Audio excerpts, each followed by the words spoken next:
आइए आइए ब्योमकेश बाबू। आपको मकान ढूंढने में कोई तकलीफ तो नहीं हुई? जी बिल्कुल नहीं।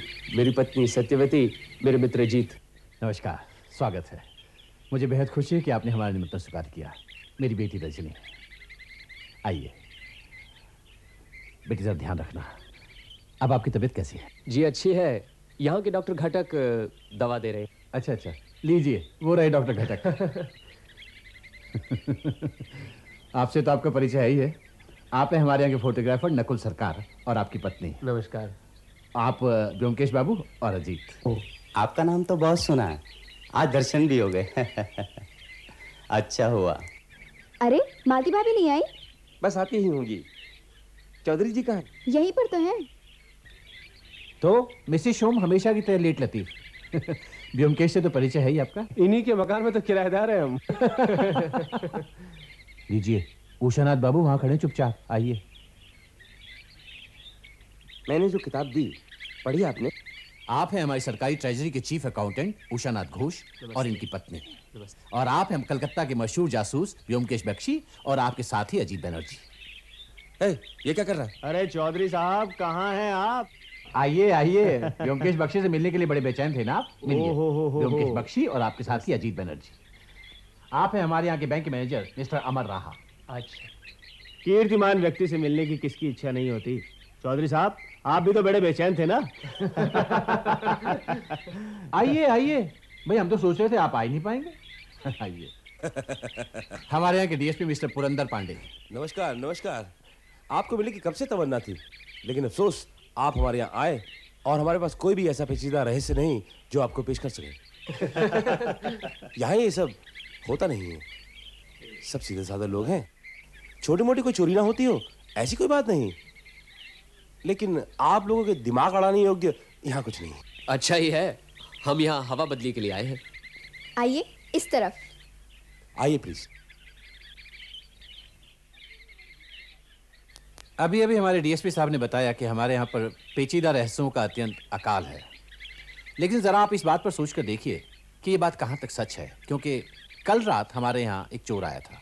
कुछ चोरी वोरी भी हुई है? नहीं, यहीं पर तो रहस्य और भी पेचीदा हो जाता है। कोई सामान चोरी नहीं हुआ सिवाय दीवार पर से एक फोटोग्राफ की, और एक खिड़की खुली हुई थी। फोटो कौन सी थी? एक ग्रुप फोटोग्राफ था। हम लोग तकरीबन 1 महीना पहले पिकनिक पर गए थे, वहीं पर नकुल बाबू ने खींची थी। कमाल है, चोरों को और कुछ नहीं मिला? आपके कमरे में तो काफी कीमती सामान मौजूद है। जी हाँ, चांदी के बहुत सारे फूलदान हैं, चांदी का डाइनिंग सेट है और भी बहुत सारा कीमती सामान है। लेकिन चोर सब सामान छोड़कर सिर्फ एक फोटोग्राफ लेकर गायब हो गया। कहिए, इसे आप जटिल समस्या कहेंगे या नहीं? आप इसे जटिल समस्या समझना चाहें तो समझें। मैं तो ये कहूंगा, किसी राहगीर ने खिड़की खुली देखकर सुनहरी फ्रेम के लालच में तस्वीर चुरा ली होगी। आपका क्या ख्याल है ब्योमकेश बाबू? शायद डीएसपी साहब ठीक ही कह रहे हैं। ये तस्वीर खींची किसने थी? नकुल बाबू ने। नकुल बाबू जरा इधर आइए। जी। नकुल बाबू, जो आपने हम लोगों की पिकनिक की तस्वीर खींची थी वो कल रात चोरी हो गई। चोरी हो गई? आपने कितनी कॉपियां बनाई? 3। एक चौधरी जी ने ली थी, एक उषानाथ बाबू ने ली थी और तीसरी प्रोफेसर शोम ने। जरा पूछिए कि उषानाथ बाबू और प्रोफेसर शोम के पास अपनी कॉपियां हैं। उषानाथ बाबू जी। वो जो पिकनिक वाली तस्वीर की कॉपी आपने ली थी वो आपके पास है? अपने एल्बम में रख दी थी, फिर कभी देखी नहीं होगी। सुना आपने? अरे प्रोफेसर शोम, आपके पास पिकनिक वाली तस्वीर की कॉपी है? वो शायद कह नहीं सकता। अरे नहीं है तो दूसरी कॉपी ले लीजिए।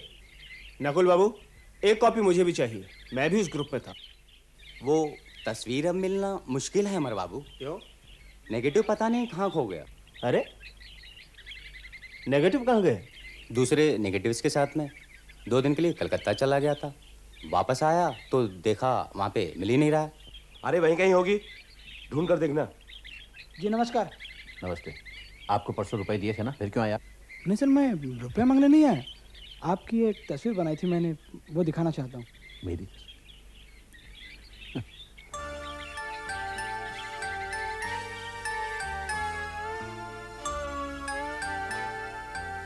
अरे वाह, ये तो बहुत अच्छी है।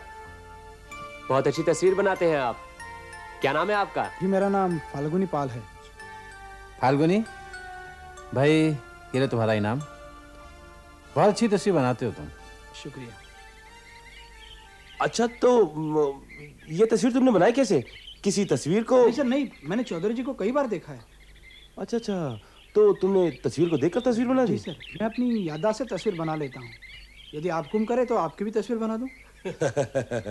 ठीक है, इतनी अच्छी तस्वीर अगर बनाकर ले आओगे तो मैं भी तुम्हें 10 रुपए इनाम में दूंगा। जी सर, जो हुक्म आपका। चलता हूँ सर। अच्छा आर्टिस्ट है। उस पिकनिक के ग्रुप की तस्वीर में तो मैं था नहीं।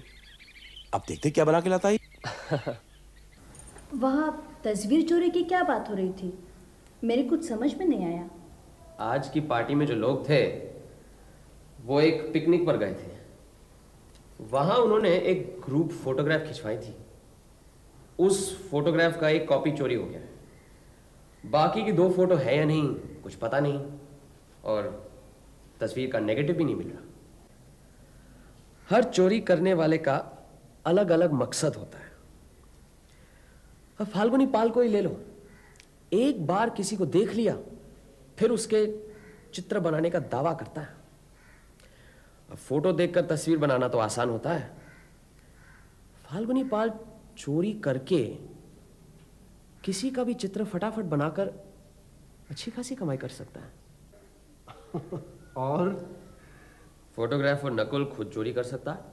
अरे नकुल का इसमें क्या मकसद हो सकता है? उसकी फोटो और बिकेगी। फाल्गुनी पाल, नकुल और कोई? उस तस्वीर के ग्रुप में ऐसा भी कोई हो सकता है जो कि अपना हुलिया हमेशा के लिए मिटा देना चाहता हो। मतलब कोई गुनहगार या... लगता है प्रोफेसर शो में। देखो। आइए बैठिए। आओ प्रोफेसर। कहिए, आज की पार्टी कैसी लगी? अच्छी लगी। यहाँ के लोगों से मुलाकात तो हुई। सब भले आदमी हैं। ऊपर से सब ऐसे ही लगते हैं। अच्छा आप बताइए मिसेस बख्शी, आपको वहां सबसे अच्छा कौन लगा? वैसे तो सब अच्छे ही थे, लेकिन रजनी मुझे बहुत अच्छी लगी। सीधी सादी, मिलनसार, जैसे देखने में सुंदर वैसे ही मीठी बातचीत। अच्छा, चौधरी जी लड़के की शादी क्यों नहीं कर देते? वो तो काफी पैसे वाले हैं। विधवा है विधवा। विधवा से कौन शादी करेगा? आइए मालती भाभी। यकीन नहीं हो रहा है ना? पूछ लीजिए इनसे, इन्हें सब मालूम है। बेशर्मी की भी हद होती है। विधवा होकर सास सिंगार करती फिरती है। मतलब क्या है? क्या किसी को मालूम नहीं? किसी मर्द को फंसाने की तरकीब है। मैं जा रही हूं, तुम जल्दी आ जाना। रजनी क्या सचमुच विधवा है? जी, बेचारी 15 साल की थी तब शादी हो गई। शादी के दूसरे दिन ही पति प्लेन से लंदन चले गए उच्च शिक्षा के लिए। खर्चा सब चौधरी साहब ने दिया था, लेकिन वो वहां पहुंच नहीं पाए। प्लेन दुर्घटना में उनकी मृत्यु हो गई। आप मेरी घरेलू जिंदगी से शायद वाकिफ नहीं है।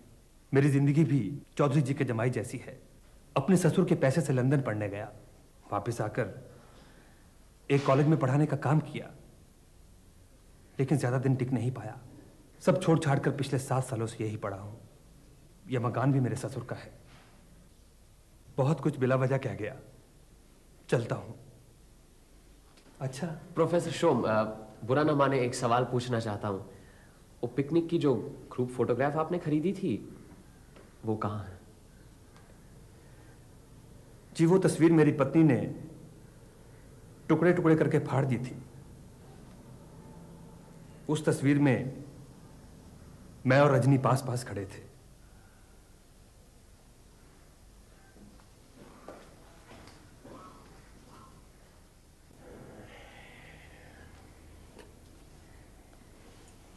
कोई कुछ भी कहे, रजनी बहुत अच्छी लड़की है।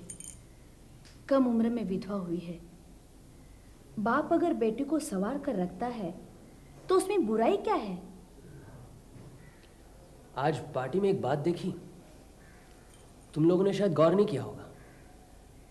जब चौधरी जी चोरी का जिक्र कर रहे थे, सब उनकी तरफ देख रहे थे। तब डॉक्टर घटक कुछ दूर अकेले चाय पी रहे थे।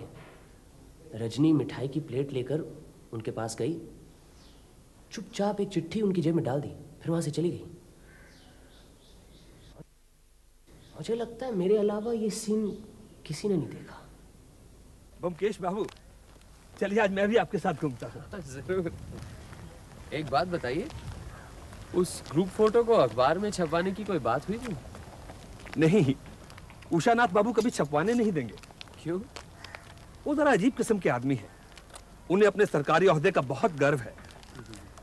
किसी अरे गहरे के साथ उनकी तस्वीर छपे वो नहीं चाहते। अच्छा, उषानाथ बाबू क्या हमेशा काला चश्मा पहनते हैं? हाँ, करीब 2 साल से यहाँ बदली होकर आए हैं। मैंने उन्हें बिना चश्मे के कभी नहीं देखा। शायद आंख कुछ खराब होगी। और फोटोग्राफर नकुल? बहुत ही चालू चीज है। अच्छा। हमेशा चौधरी जी की खुशामद में लगा रहता है।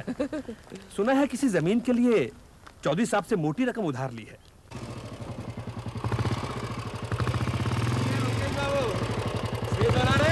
बस यूं ही। फाल्गुनी पाल ने आपकी तस्वीर बनाई? अरे कमाल का आर्टिस्ट है, दूसरे ही दिन तस्वीर बना के ले आया, हूबहू मेरे जैसी।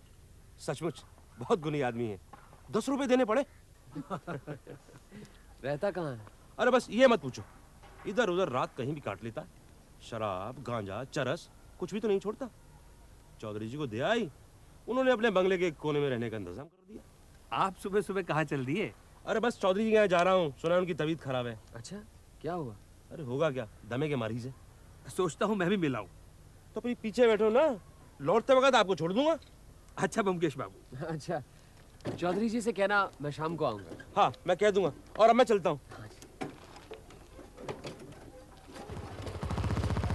चलो अब हम भी चलते हैं। अच्छा तो, अरे ब्योमकेश बाबू नमस्कार। नमस्कार। अरे आपको भनक कैसे पड़ी? किस बात की भनक? अरे भैया आप यहाँ टपक कैसे पड़े? घूमने निकले थे, सोचा उषानाथ बाबू से मिलते जाए। ये तो आपने बहुत अच्छा किया। कल रात को इनके घर में भी चोरी हो गई। अच्छा? हाँ। क्या चोरी हो गया? वो अभी पता नहीं। हम सब ऊपर सोते हैं ना, नीचे कोई नहीं रहता। कल रात या हो सकता है सुबह सुबह चोर नीचे के कमरे में घुसकर अलमारी खोलने की कोशिश की किसी चाबी से, लेकिन खोल नहीं सका। चाबी वही ताले में अटकी पड़ी है। ये अलमारी में है क्या? कुछ जरूरी कागजात है और एक बक्से में मेरे पत्नी के सारे गहने हैं। अच्छा, इसका मतलब है वो अलमारी से कुछ ले जा नहीं सका। वो तो अलमारी जब खुलेगी तब मालूम पड़ेगा। एक चाबी वाले को बुलाया। चलिए अंदर आइए ना। अभी आइए डीएसपी साहब। आइए। ये देखिए चाबी अभी तक अटकी हुई है।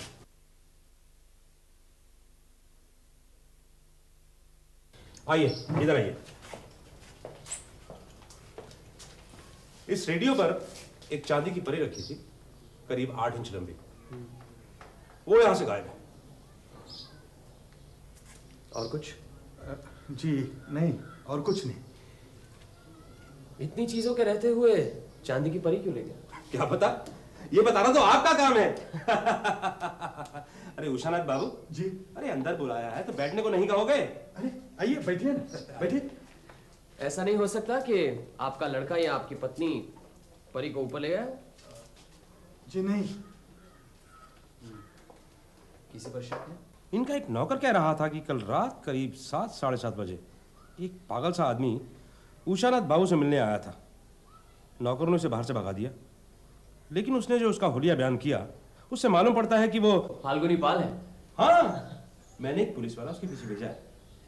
अच्छा उषानाथ बाबू, आपके पास वो तस्वीर है? तस्वीर? कौन सी तस्वीर? वो जो पिकनिक में ग्रुप फोटोग्राफ के लिए गई थी। अच्छा वो? जी। नहीं, मैंने फिर देखी नहीं। एल्बम में यही कहीं यहाँ है। देखिए ना, इसी में होगी।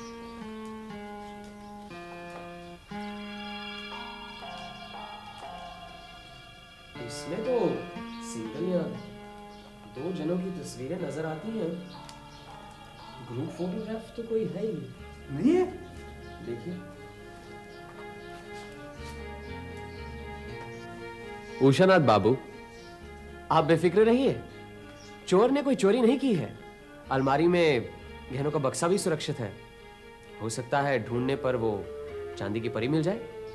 चलो अजीत, चोर का पता लगने पर हमें बताइएगा जरूर। हाँ जरूर बताऊंगा।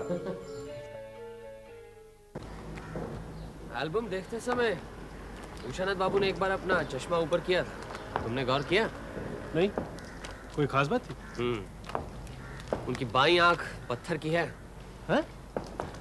इसीलिए काला चश्मा पहनते हैं? कमाल है।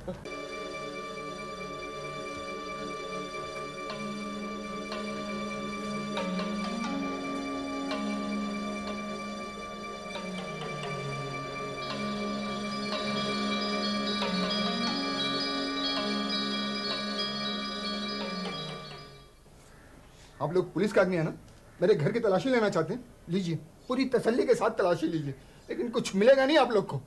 मैं गरीब जरूर हूँ लेकिन चोर नहीं। हम आपके घर की तलाशी नहीं लेना चाहते और नहीं हम पुलिस हैं। मैं सिर्फ ये जानना चाहता हूँ कि कल रात आप उषानाथ बाबू के घर क्यों गए थे? उनकी तस्वीर बनाई थी मैंने, वही दिखाने गया था, लेकिन उनके नौकर ने मुझे मिलने नहीं दिया, भगा दिया मुझे। ठीक है, कोई बात नहीं, लेकिन मैंने ऐसा क्या किया कि पुलिस मेरे पीछे पड़ी हुई? ये तो बहुत गलत बात है। ठीक है, मैं पुलिस से कह दूंगा कि आइंदा आपको तंग न किया करें। धन्यवाद। तस्वीर तस्वीर, अरे मैं क्या करूंगा तस्वीर का? मुझे तस्वीर नहीं चाहिए। आहिस्ता बोलो, कोई सुन लेगा। देखो, मुझे तुम्हारी जरूरत है, तुम्हारी तस्वीर की नहीं। दूध के बगैर कोई पानी पी करके रह सकता है? मुझे भी क्या तुम्हारे बगैर अच्छा लगता है, लेकिन क्या करूं, कोई रास्ता भी तो नहीं है। रास्ता है, मैं बताता हूँ। लेकिन पिताजी, तुम अब नाबालिग नहीं हो रजनी, तुम्हारे पिताजी अब तुम्हें नहीं रोक सकते। वो तो ठीक है, लेकिन प्लीज अश्विनी, पिताजी की तबीयत ठीक नहीं है, उनकी तबीयत ठीक हो जाने दो, उसके बाद फिर। नहीं, तुम्हें आज ही बताना पड़ेगा कि तुम्हारा फैसला क्या है। अब मैं तुम्हारे बिना जिंदा नहीं रह सकता। और देखो, कलकत्ता पहुंचकर तो पिताजी को पता चल ही जाएगा। ठीक है, बताती हूँ। नहीं, इस वक्त नहीं, लगता है घर में कोई आया है और मेरा घर में रहना बहुत जरूरी है।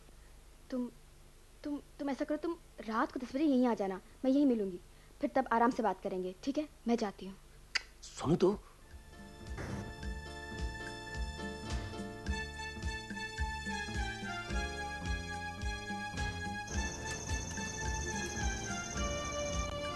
चलो, अब चौधरी जी को मिलने की कोई जरूरत नहीं। ये आदमी कौन था? पहचाना नहीं तुमने? नहीं। हमारे मकान मालिक प्रोफेसर शोम थे। क्या? अच्छा, ये डॉक्टर घटक और रजनी का मामला जानते हुए भी हम क्या चुप बैठे रहे? हमें कुछ करना चाहिए। कुछ नहीं, हम क्रिकेट खेल के दर्शक हैं। हमारा काम है खेल देखना और ताली बजाना, मैदान में कूदकर खेल बिगाड़ना नहीं। चलो। ऊपर मरीज का क्या हाल है? क्या बात है, चुप क्यों हो गई? मालती देवी को देखने नहीं गई थी क्या? कुछ बताओ तो सही, चुप क्यों बैठी हो? गई थी बस।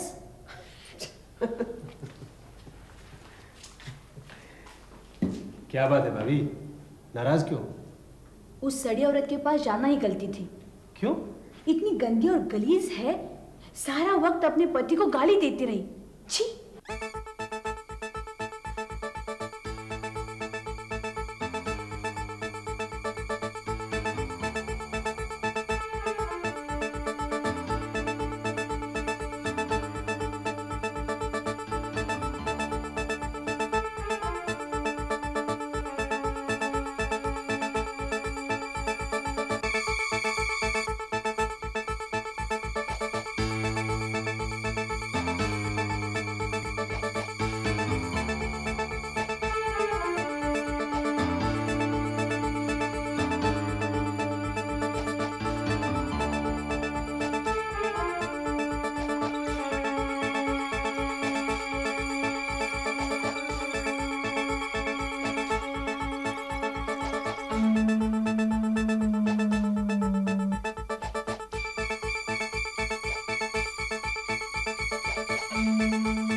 फिर रात को प्रोफेसर शोम वापस कब आए? 11:30 बजे। देखना तो जरा कौन है।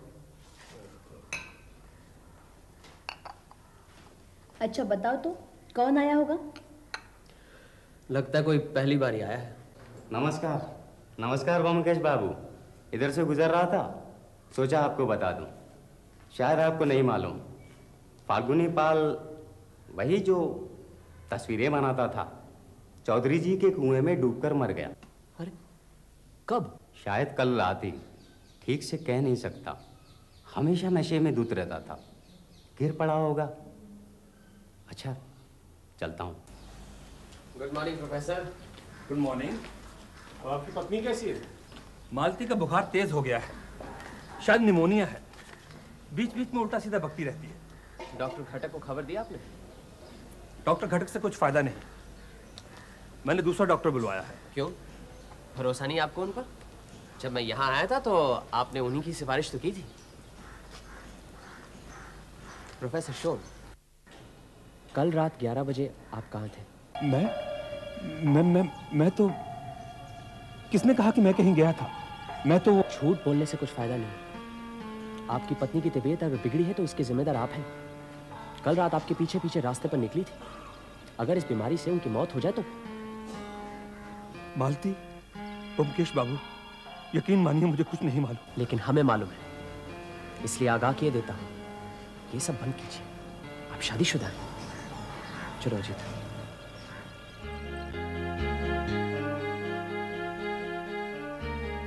देखिए, आपकी लड़की को टाइफाइड हुआ है, उसे ठीक होने में थोड़ा वक्त लगेगा। मैं आजकल प्रति लंबी म्याद के केस नहीं ले रहा हूँ। आप डॉक्टर शिंदर को दिखाइए ना, वो अच्छे डॉक्टर है, उन्हें दिखाइए। आइए आइए आइए। जब मरीज खुद डॉक्टर के पास चला है तो समझ लेना चाहिए कि मरीज का हाल अच्छा है। और बताइए। बस बैंक जा रहा था, आपकी डिस्पेंसरी रास्ते में पड़ती है, सोचा मिलते जाए। So nice of you. आप कलकत्ते कब जा रहे हैं? मैं कलकत्ते जा रहा हूँ, ये आपको किसने बताया? नहीं, आप कह रहे थे आप लंबी मियाद के केस नहीं ले रहे हैं, इसलिए। हाँ, वो जल्दी बस कलकत्ते एक बार जाने की इच्छा है। अच्छा, चौधरी जी अब कैसे हैं? अब तो काफी अच्छे हैं। अरे हाँ, मुझे उन्हें देखने के लिए जाना था। और रजनी देवी? तो ठीक है, उन्हें क्या हुआ? वो भी कलकत्ते जा रही है? व्योमकेश बाबू, आप यहाँ हवा खाने आए, जासूसी करने के लिए नहीं। जिन बातों से आपका मतलब नहीं है उनमें अगर आप दखलंदाजी न करें तो अच्छा होगा।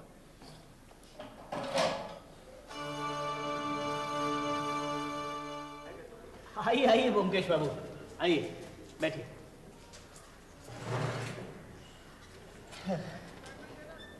रोज सोचता हूँ कि एक बार मिलाऊं, लेकिन काम ही इतना आ जाता है कि बस। भाई, रुपए पैसे के बीच रहने के लिए नसीब चाहिए। अरे कैसा नसीब ब्योमकेश बाबू, शक्कर ढोने वाला बैल रोज घास फूस ही खाता है। ये भी कोई नौकरी है? मेरा बस चले तो सब छोड़ छाड़ के चला जाऊं। कहाँ जाएंगे? बम्बई, कलकत्ता या फिर लंदन। मधु, और बताइए क्या सेवा कर सकता हूँ? बस ये पैसे दिलवा दीजिए। हाँ हाँ जरूर। मधु, ये चेक काउंटर पे ले जाओ और उनसे कहना कि रुपए यहीं भिजवा दें जल्दी, और चाय भिजवाओ। फाल्गुनी पाल मर गया है, सुना होगा। क्या? वो आर्टिस्ट मर गया? जी, सुना खुदकुशी कर ली। बेचारा बहुत तकलीफ में था, कल ही आया था मेरे पास। कल? कब? कल सुबह मेरी एक तस्वीर बनाई थी उसने, वही देने। अच्छा, तो आपने क्या वो तस्वीर खरीदी? 20 रुपए दिए थे मैंने। अब आर्टिस्ट की कद्र करनी चाहिए ना। बिल्कुल जी, जरूर लीजिए आपके। ये लीजिए आपको दिया।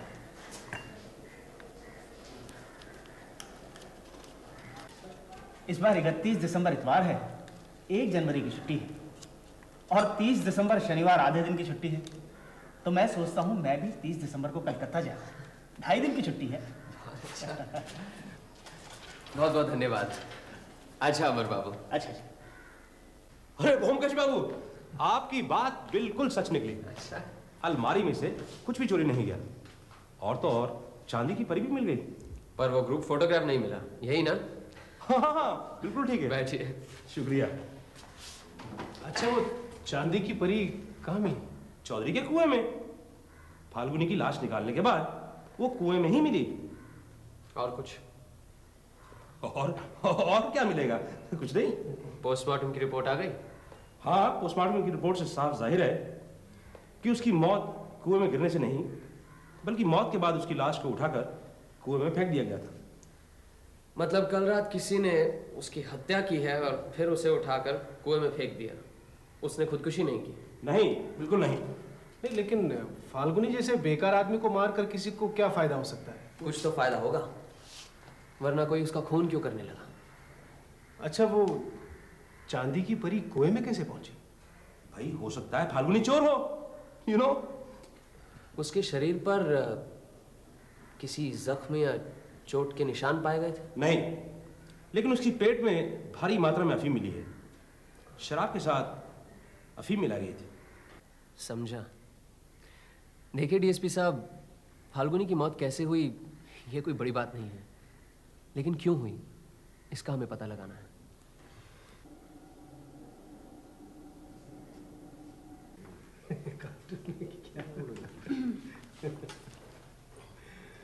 लीजिए।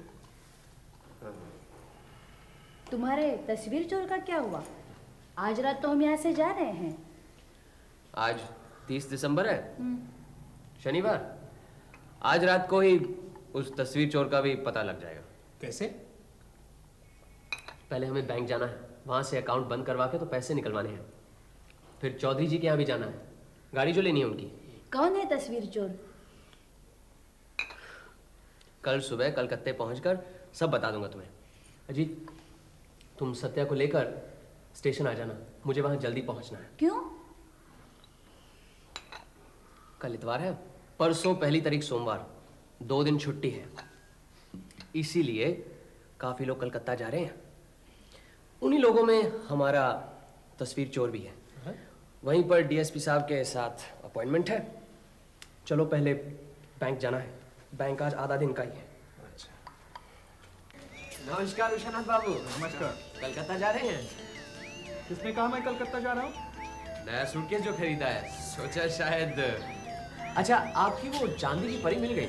हाँ, मिल गई, और मैं कहीं नहीं जा रहा हूँ। क्या बात है, रजवी अफसर बिगड़ क्यों गए? ये भी शायद कलकत्ता जाना चाहते हैं, लेकिन नौकरी की वजह से जा नहीं पा रहे, इसलिए बिगड़ गए। नमस्कार। आप भी आज कलकत्ता जा रहे हैं? हाँ, आप भी आज ही जा रहे हैं ना? हाँ, सोचा 2 दिन की छुट्टी है, बच्चों से मिला। जरूर। अच्छा। हाँ, अच्छा।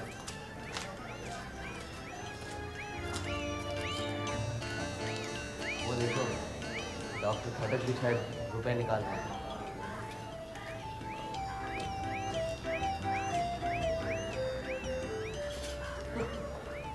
चलो आइए आइए बमकेश बाबू, आइए आइए आइए।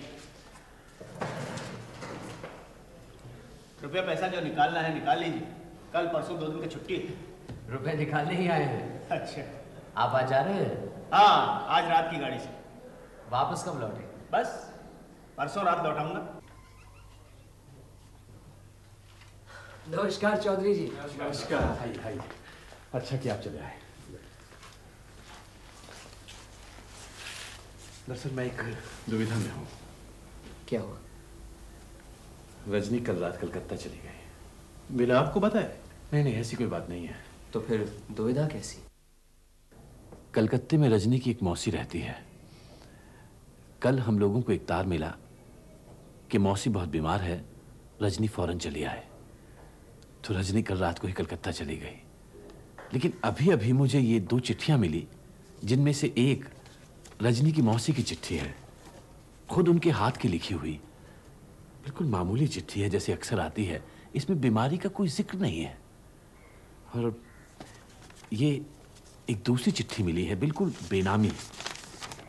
लगता है यहीं से किसी ने लिखी है। लिखा है कि आपके अनजाने में एक ऊपर से शरीफ लगने वाला बदमाश आपकी लड़की से प्रेम का नाटक कर रहा है।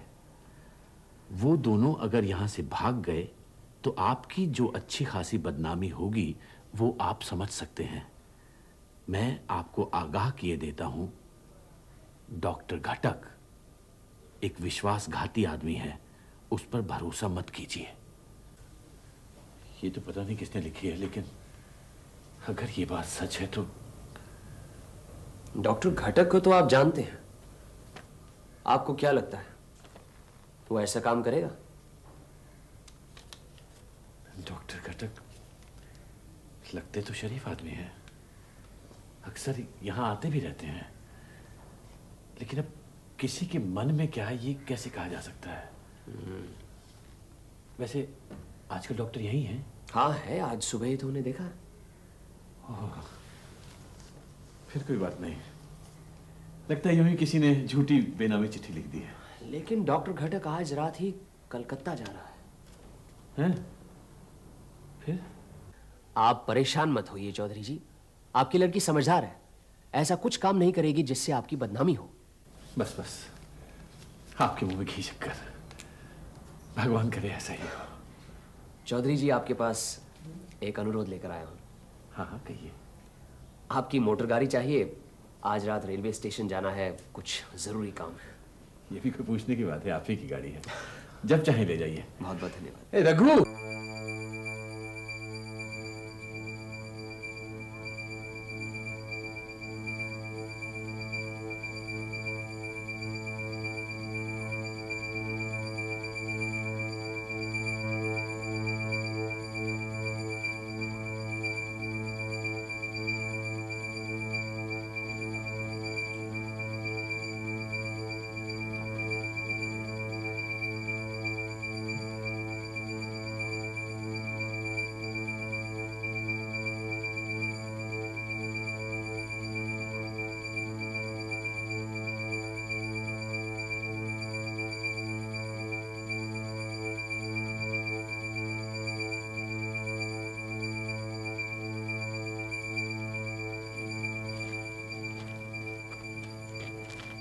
टाइम हो चुका है, गाड़ी बस आती होगी।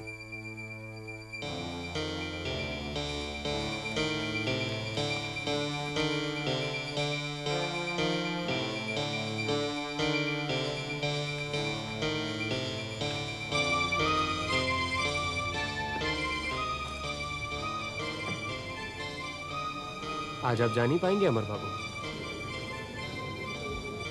आपको वापस चलना होगा। इंस्पेक्टर, तलाशी लो इनकी। कौन है ये? कौन है? क्या हुआ? क्या हुआ? अमर रहा, बैंक मैनेजर। जरा देखिए, जिंदा या मर गया? अमर बाबू,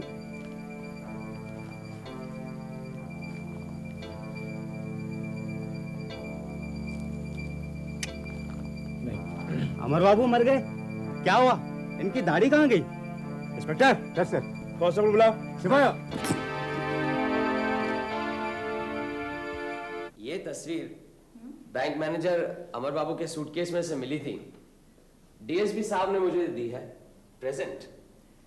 इस तस्वीर की चोरी हुई थी क्योंकि इसमें एक ऐसा व्यक्ति है जो अपने आप को लोगों की नजरों से दूर रखना चाहता है ताकि अपराध के बाद कोई उसे पहचान न सके।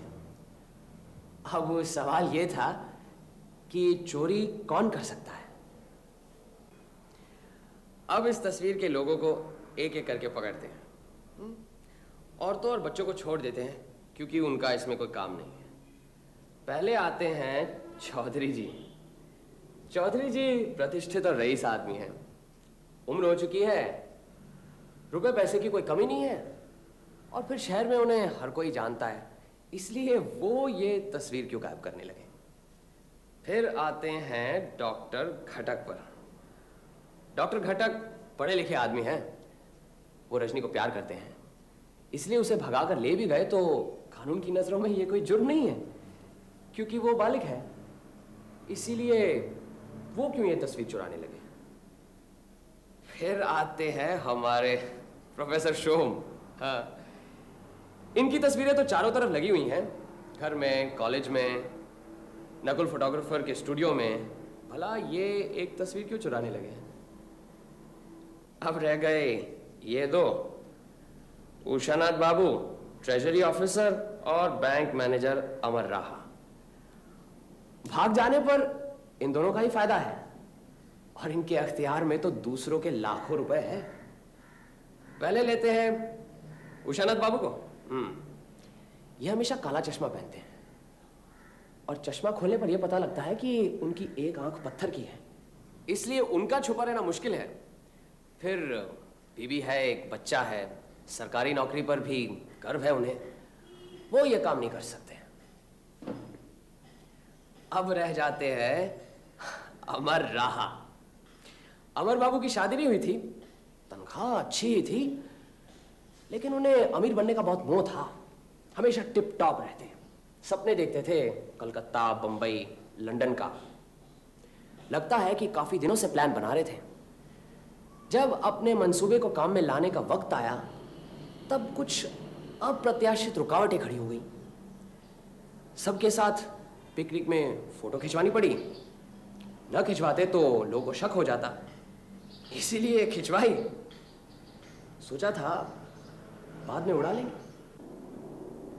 फिर एक दिन अमर बाबू ने चौधरी जी के यहां से तस्वीर चुराई।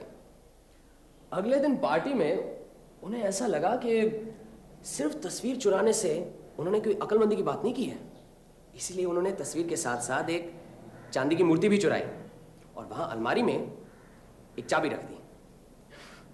फिर फाल्गुनी पहल के वहां आ जाने से उनके सब के किराए पर पानी फिर गया, क्योंकि फाल्गुनी के वहां होते तस्वीर चुराने से क्या फायदा? उसे तो अपनी याददाश्त से हुबहू शक्ल बनाना आता है ना। लेकिन चोरी छुपे प्रेम करने की तरह गैर कानूनी काम करने से एक तीव्र आकर्षण होता है। अमर बाबू इतना आगे बढ़ चुका था कि अब वो पीछे नहीं हटना चाहता था। उसने ठान ली कि बस अब फाल्गुनी को रास्ते से हटाना है। उस रात शराब में काफी अफीम डालकर वो उसकी झोपड़ी में गया, उसे नशे से बेहोश किया और फिर उसे जाकर कुएं में फेंक दिया। साथ में वो चांदी की मूर्ति भी डाल दी ताकि चोरी का सारा इल्जाम फाल्गुनी पर रहे। लेकिन पुलिस की पोस्टमार्टम की रिपोर्ट के मुताबिक उसकी मौत कुएं में गिरने से पहले हुई थी। अमर बाबू शायद ये चाहते थे कि लोग ये समझे कि उन्होंने खुदकुशी की है। तब मैं डीएसपी बाबू से जाकर मिला।